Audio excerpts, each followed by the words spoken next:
What is going on, you beautiful bastards? Welcome to my channel. I'm Brandon Sylvia, and this is where I ramble about video games. In today's video, I am going to be doing something a little bit different than I plan on doing on the channel here. I'm going to be ranking the upcoming releases for 2022. I hear a lot of people saying, 2022 has been a down year for video games. And I don't think it's been like one of the better years ever, but I do think there's still quite a bit of good stuff coming out and quite a bit of good stuff that already has come out in 2022. And I think just the release scheduling and like how February was just jam packed with damn Dying Light and Sifu and Elden Ring and Horizon and like we're in August now, and the last couple months haven't been too packed full of just premier triple A titles. So now people are thinking, the whole year as a whole has just been a total wash. And I don't think it's been quite that bad. And I got 40 games here that I'm going to be ranking, that we're going to be going through and doing a tier list for. So I'll go ahead and pull up this tier list for you here. We got 40 games that are still releasing, still set to release in 2022 that I'm somewhat interested in. Not saying I'm going to check all of these out on day one, but that's sort of the point of this tier maker, of this ranking video, to rank the 40 upcoming releases in terms of my overall anticipation level for them. So you have the S tier where it's like absolute buy on day one, the A tier where it's like, might wait for a little bit of a sale, but definitely going to check it out. B tier, where it's like really likely going to check it out. C tier, where it's like maybe, but probably not. And D tier, where that's more of like almost no chance I'm going to buy the game or check the game out at any point. I don't think we'll have a ton of D tiers on here because I went through and selected only games that I am, at least somewhat interested in some roundabout way. So this is just more about honestly hopefully trying to shine a light on a few of these games and to just get out some content for my new channel here. All right, so we got 40 games to get through here, over 40 games to get through here. So let's not waste too much time. Let's start it off, just go in the order that we have it here. Midnight Fight Express. Absolutely. This is A tier for me, no doubt. Day one Game Pass, that top down isometric brawler coming from, I believe, Jacob Dwenzel is the main developer on it. And he was independently developing this game by himself for a long period of time, then hired on some other talent as of late, or, added some other talent as of late to help him with development of the game. But it just looks so good. The it seems like this top-down isometric action movie come to life in video game form. I'm very much so hyped to check this out. Day one on Game Pass, I will be there giving it a playthrough for sure. Destroy All Humans 2. I'm pretty sure I'll check this out at some point, but I don't think it'll be, we'll put it in the C tier for now. I don't think it'll be something I check out this year or anytime all that soon. I still haven't played Destroy All Humans 1, the remake or remaster. So if that's any indication for, my hype level for Destroy All Humans 2, I probably won't be playing it for quite some time, but I loved the Destroy All Humans games as a kid, and I really would like to play them at some point, but it's not super high on my priority list. Next up, we have Cursed to Golf here, and this is that 2D kind of side scroller golfing arcadey style of game. I don't know if that's a proper description for it, but this looks really cute and really unique. I'd probably put it in that C tier again, but if it comes out and just gets glowing reviews, I probably will check out Cursed to Golf. From what I've saw of it so far, it does at the very least look interesting. Saints Row the reboot, I gotta go S tier. I gotta go S tier. This is one of my favorite video game franchises of all time. Saints Row, I've played through all the games, own all the games, and I've enjoyed at least some part of every single Saints Row game I've ever played. I'm just a huge sucker for open world crime sandboxes, especially when they don't take themselves all that serious. And there's just not enough love and praise given out in the games industry for games that just understand what they want to be and do it well and don't have to, be crying your beer gaming. It's okay to just be a fun balls to the walls experience. And I think that's what Saints Row the reboot is going to deliver alongside being a little bit more grounded, a little bit more similar to what we get from, Saints Row maybe 2-ish. I'm feeling like a Saints Row 2 to Saints Row 3 blend with the reboot. I don't know yet, but I'm so much looking forward to this game.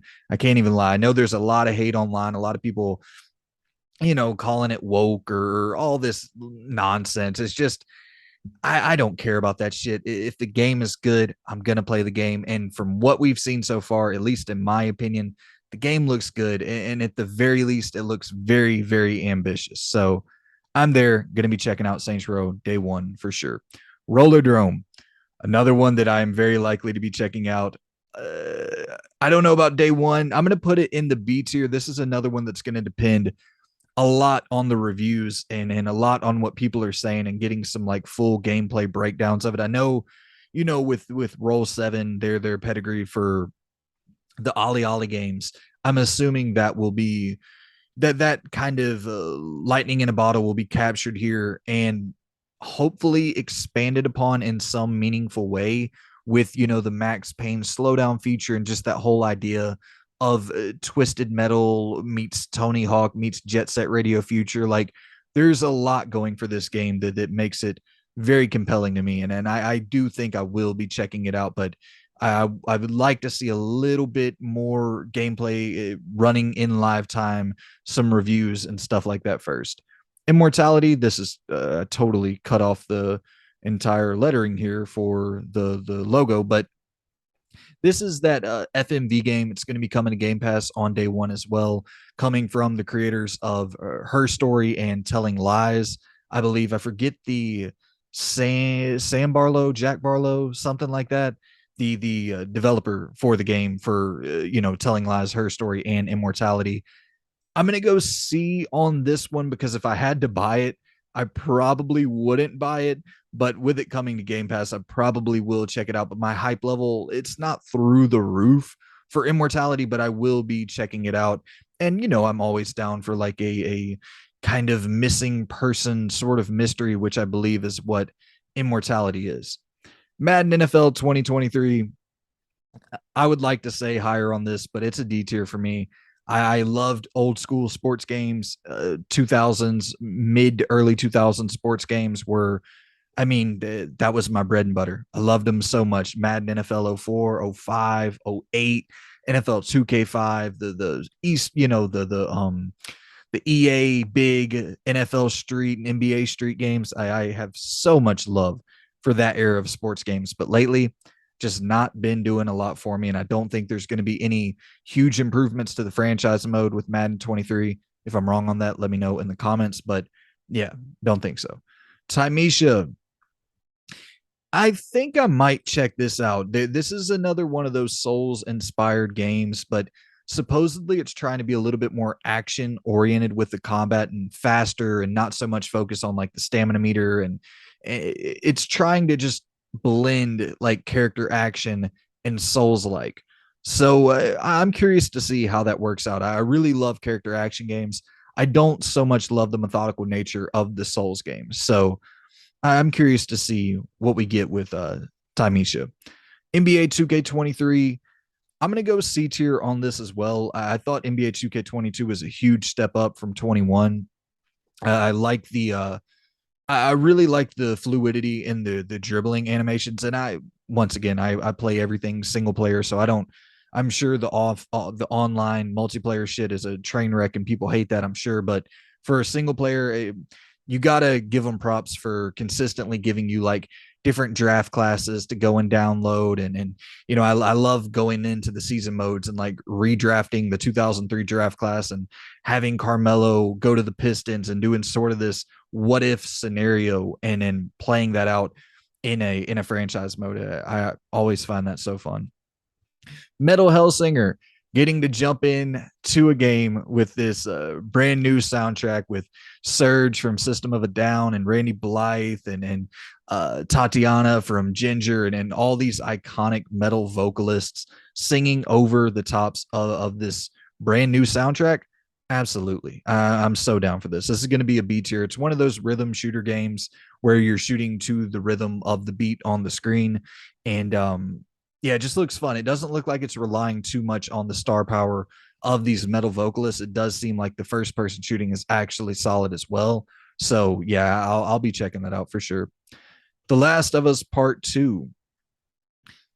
I'm gonna go C tier on this. It won't be one that I'm picking up on day one. It will be something I pick up eventually on a sale, $20 or so, just to see what the improvements overall are with The Last of Us Part One. I don't think it needs to be remade. I wish it wasn't being remade. I wish Naughty Dog had, been using that time to work on something brand new outside of the Last of Us universe. We know Factions is in the works as well, but I just want to see Naughty Dog work on something brand new.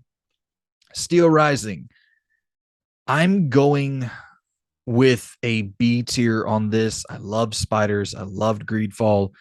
Do I trust this developer to deliver a Souls like experience when pretty much the main focus of complaint for the majority of their games before Still Rising has been the combat not being that great?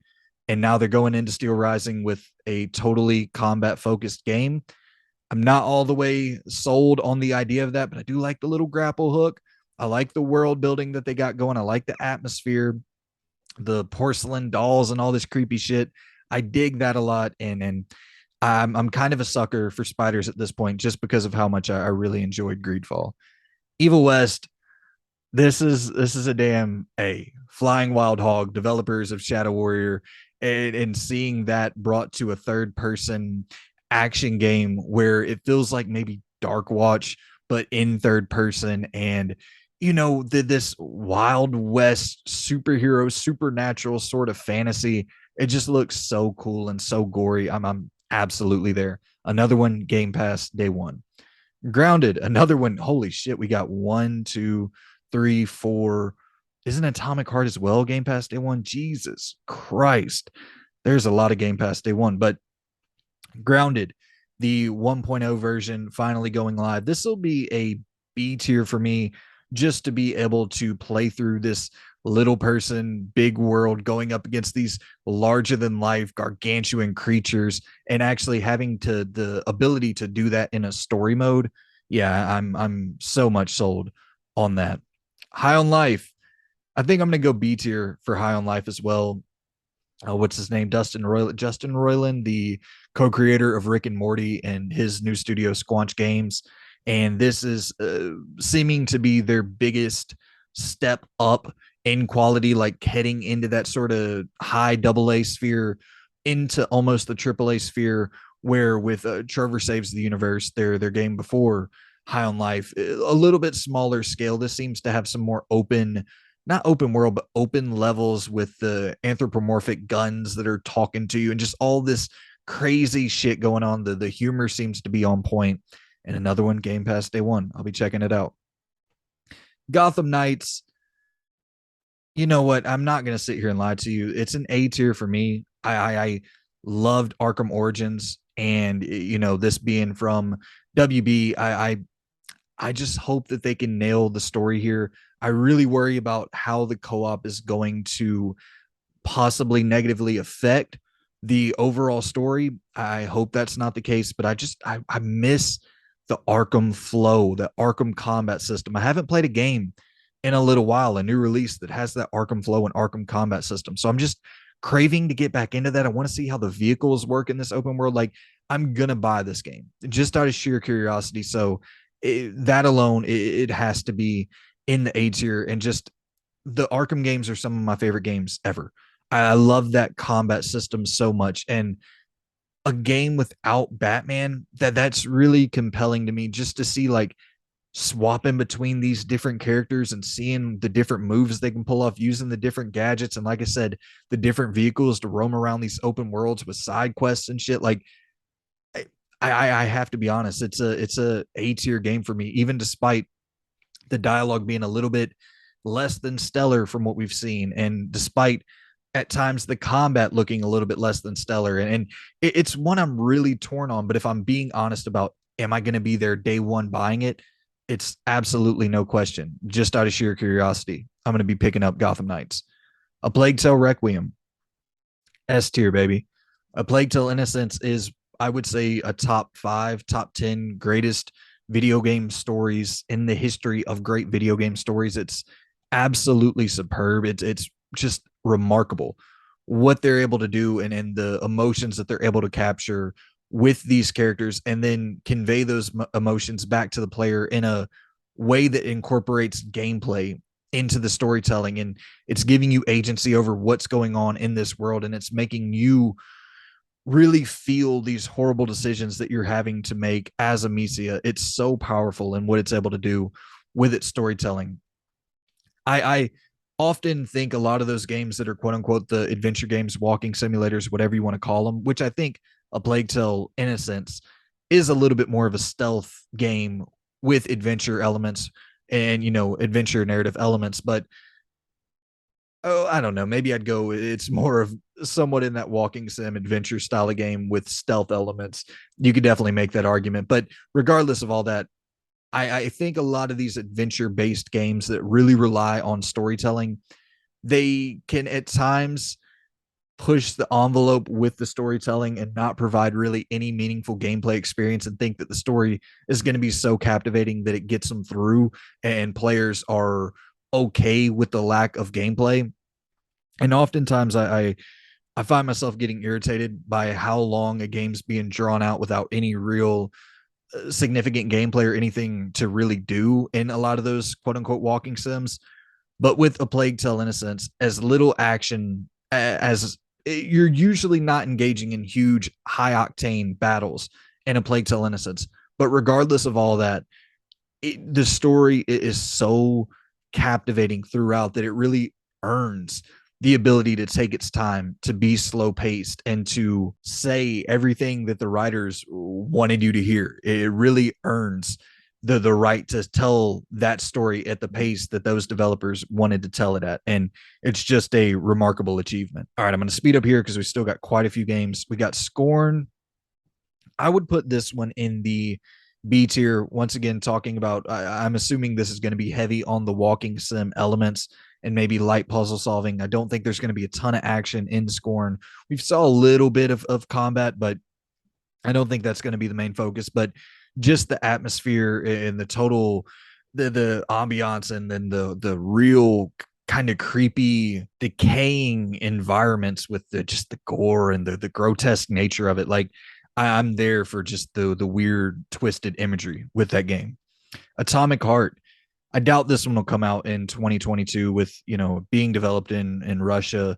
Um I would go B tier though, with the fact that it's in that kind of Fallout ish vein. It's in that sort of, I would say, Fallout Bioshock inspired vein, with maybe some survival elements, some role playing elements, and a real focus on the first person shooting and the action, which I think the action has looked really cool in the trailers that we've seen so far. Although I do think that, a lot of the trailers we've seen have had some frame rate issues and stuff like that. So I hope that it gets ironed out before it officially releases. But I do like what I've seen. Once again, another Game Pass day one. God of War Ragnarok, nothing really needs to be said. That's S tier without a shadow of a doubt. This is once again another one of the best stories ever, with the Leviathan axe, and I just want to see what happens next with Atreus's journey. I want to see it, like, this is the close to the Norse saga with God of War, so I want to see how they cap it off, how they close it. Skull and Bones. I'm sorry, man. I got to go D tier. Nothing about this looks fun at all to me. Just hanging out on a ship, a realistic kind of pirate simulator without being able to hop off the ship and go hunt treasure on land. It's a weird concept. Final Fantasy VII Crisis Core Reunion. I would have to go with I'm going to go a B tier on this. I think I will check it out. I'm not a big Final Fantasy guy. Final Fantasy VII, the remake, was my first time ever jumping in, solely because of the action focused combat. Like I said, I like the character action. I like the hack and slash nature to, what we got with Final Fantasy VII. But, and that's, coming to Crisis Core Reunion. But I don't have like any high hopes or high anticipation for the game, or the characters. Like, I don't know anything about the characters really. So all of that anticipation kind of goes out the window with me. And it's more just coming down to, I love that combat system so much that I'm willing to pick up Crisis Core Reunion probably. The Shadow of Rose DLC, Resident Evil Shadow of Rose DLC. This is S tier for me, for sure. And I know it's DLC. Say what you will, I don't care. Resident Evil, I love Resident Evil so much. Favorite franchise of all time, and similar with the Atreus saga and the close of the Norse saga with God of War. I'm curious to see if this is the close of the Winter Saga or if this is going to be the beginning of the Winter Saga where you're getting to play as Rose and experience a whole new chapter. Kind of hope it's the close of the Winter Saga if I'm being totally honest, but and with that DLC getting to go back and play through 8 in third person as Ethan, totally down for that. Callisto Protocol, undoubtedly S tier. Not even a debate. What they've shown of this game looks so sick. The dodging mechanics, the kind of force, the telekinetic abilities, it the brutality, the gore, the limb dismemberment, that dead space feel in nature, but with Glenn Schofield and his brand new team and this brand new vision that's not being shackled in any way, shape, or form by EA. Yeah, sign me up for the Callisto Protocol. I'm there day one. Bomb Rush Cyberpunk, doubt it'll come out, but if it does, absolutely in the A tier for me. Jet Set Radio Future, this is pretty much the spiritual successor to Jet Set Radio Future. Every time this game shows any gameplay at all, it goes damn viral on the internet. People lose their freaking mind. I think it looks spectacular, and I hope that it's able to come out. It's really ambitious with kind of it has like some BMX shit, some skateboarding stuff, some inline stuff. It seems to be doing a lot. So I'm curious if it's going to be able to pull all of that off, but we will see. What is this? Goodbye Volcano High. This is that depressed dinosaur adventure game. I'm gonna go C tier with this. I don't really know. It's like you're playing in a band as a dinosaur or some shit. I think I kind of forget what the hell this game was. Just threw it on here because I remembered it popping up, and I think this popped up at the 2020 PS5 showcase, if I'm not mistaken. And I remembered seeing it and being like, I'm into being a depressed dinosaur. I'm down to be a depressed dinosaur. So let's be a depressed dinosaur. Might check it out. Bayonetta 3, S tier. For sure, S tier. This is man, you know what? I'm tripping. Midnight Fight Express is S tier as well. I'm definitely putting that in the S tier. Bayonetta 3 S tier. I just finished Bayonetta 1 last year for the first time. I think it's one of the best character action games ever, stylish action games ever. The introduction to Viola and her having that kind of grapple gun looks so sick. Being able to Spider-Man web swing around, and you have Bayonetta jumping into this I guess spider robot style of thing, and gliding up they're scaling up the sides of walls and shit. Just it looks so good, man. And Bayonetta 2, I'm gonna play Bayonetta 2 before I play through 3, but yeah, I'm definitely diving into Bayonetta 3 on day one. Hogwarts Legacy. I'm going to go A tier on Hogwarts Legacy. I don't quite have it in S just yet because the last time I saw it, it looked a little bit boring to me in terms of the gameplay, but the idea of Bully meets The Witcher in this Hogwarts universe, like that's just so appealing to me. And I'm not a Harry Potter guy at all.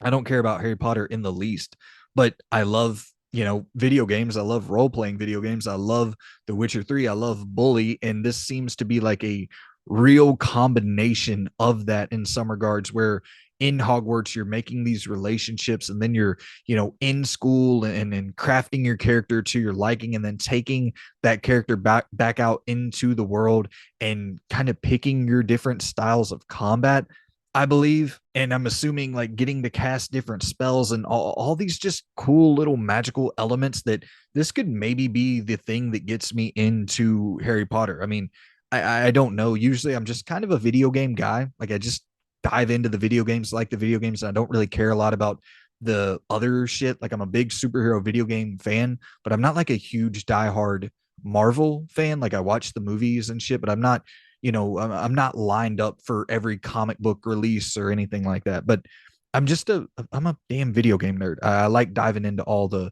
different video games and seeing how it works with, especially things like this where it gives you a reason to spice up the combat and bring some new dynamic, some never before seen dynamic where you're kind of getting to create your own style of combat. I would assume here with Hogwarts, since it's all magic based. Somerville, this is definitely going to be at least an A tier from ex Playdead developer, or ex Playdead co-founder. I forget his name, Dino something, I believe. He was working with Playdead, and now his new team is called Jump Ship, which is a very revealing name. And Somerville, yeah, it's going to be in that vein of Limbo and Inside, but with his brand new team, and it's coming to Game Pass on day one as well, just as everything else in the world is. But I absolutely sign me up. The atmosphere of that trailer just looked stunning, and it looked to be a little bit more expansive and maybe a little bit more story focused than Insider Limbo. System Shock. Don't know if this will be coming out, but I would have to put it. Let me resize my screen here. I would have to put it at least in the B tier. No, I would go A tier. I know that so many people have talked about this as being like one of the better immersive sim first person shooters that really puts you in the shoes of the player and is giving you agency and giving you choice and making you kind of not holding your hand, making you solve the puzzles on the fly, making you figure out everything. And like I love that style of game so much, and I know this is one of the founding fathers for the immersive sim genres, and the fact that I've never played it is a crime against my gaming credentials. WrestleQuest, I will go, yeah, WrestleQuest, I gotta go S tier. I'm a huge wrestling nerd, and the idea of playing a role playing game and a wrestling game together, turn based role playing wrestling style of experience. And I'm not even a huge turn based combat fan, but getting to go up against these legends of wrestling and having this epic SNES inspired RPG where the focus is, rising to the top, starting at the bottom of the wrestling totem pole and rising to the tops. Yeah, dude, you sign me up for sure. The Devil in Me. This is a part of the Dark Pictures anthology, and I play all those damn games. And I I'm gonna go A tier. It's in between A tier, B tier for me. I have a feeling that the Corey might have spoiled me a little bit, and I might go into this with too high of expectations and be let down slightly. I can already tell by the character models and the facial animations and shit with the Devil in Me that it's not going to be on the level of the Corey, obviously. But I do like those sort of 3-4 hour experiences. They only charge you like friggin' whatever, $40 for them. So I'm down to check it out. Little Devil, and you know what? Let's drop it to the B tier. I think that's to say I'm down to check it out and act like that's an A tier game. I don't think that's an A tier, but I did like House of Ashes a lot. I thought House of Ashes was one of the better stories of 2021. Little Devil Inside. I would go, if this releases, I think I'd go A tier.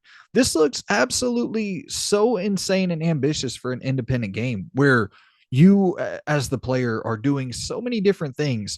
You have inventory management going on, you're going on like fishing trips, and you're riding horses and getting in shootouts, and then you got some Zelda style kind of hack and slash battle encounters that you're going up against enemies and then trying to slash them with a sword. And you got like kind of this traveling, I don't want to say travel simulation, but you're traveling across these plains and almost this kind of pop-up book aesthetic, if you will. It's just a really, really unique looking game, and it looks to be like one of those that could probably hit you with a real emotional gut punch, but it also seems to be one that's like so weird, quirky, and subversive that I'm not really sure how to pin it down with any sort of, like, I don't know how to define it under any genre umbrella. The Chant, I'm going to go B tier on this one as well. The Chant is it seems to be, at least, I'm going to move my screen again. It seems to be a cultish inspired horror title where the focus of the game, I'm assuming, is very much going to be the story and small action elements, but a lot of the narrative is focused around you trying to escape a cult. That's what I've picked up from the trailer so far. I'm not quite sure. I think it just got delayed recently. I'm not sure on that. I'll check that and edit it in here if I'm wrong. But yeah, I'm curious. I don't think there's enough cult horror out there in the video game space, so I will be checking it out just out of sheer curiosity. But I want to see more gameplay on it before I give like a definitive yes or no. Mario Rabbits. I'm not a big Nintendo guy, but I know people love this game, so I'm gonna go C tier. And do I have? Yeah, I have Splatoon 3. I'm gonna go C tier on Splatoon 3 as well. I Splatoon 3. I feel like that could be one that I could play with some buddies. I actually been playing Mario Striker with some buddies, and I know people hate that game, and they're so angry that the content hasn't been, drip fed, or the content wasn't all there day one in the way it should have been. And I get that, but I really have been enjoying Mario Strikers with friends, man. I have played it with some buddies, and we played it probably for like 4 hours straight one night. Just had a real good time playing through Mario Strikers a little bit of real fun kind of co-op style experience.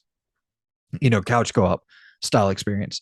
Dragon Balls, this is the Dragon Ball Breakers game.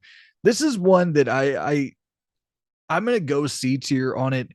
It's probably not going to be something I play because I'm not a big online multiplayer fan, but I love the idea of Dead by Daylight and Dragon Ball. Like that'd be one I might just tune in and check out a couple YouTube videos and get a laugh and be okay with that. I doubt I'll pick it up, but I don't know. Who knows? Maybe if I, have a couple buddies who are wanting to play that style of experience in the Dragon Ball Z universe, then maybe we'll dive into it. Then we got Valkyrie Elysium, and I might dive into this. I'm gonna go C tier as well, just to be fair, because I might not check it out. But that once again, they're hitting me. These JRPGs, they know how to get me, man. They're going with that high octane, fast paced action style of combat, and I'm just a sucker for that. Never played any of the other Valkyrie games before, but I know they are beloved by fans. And same goes here for Soul Hackers 2.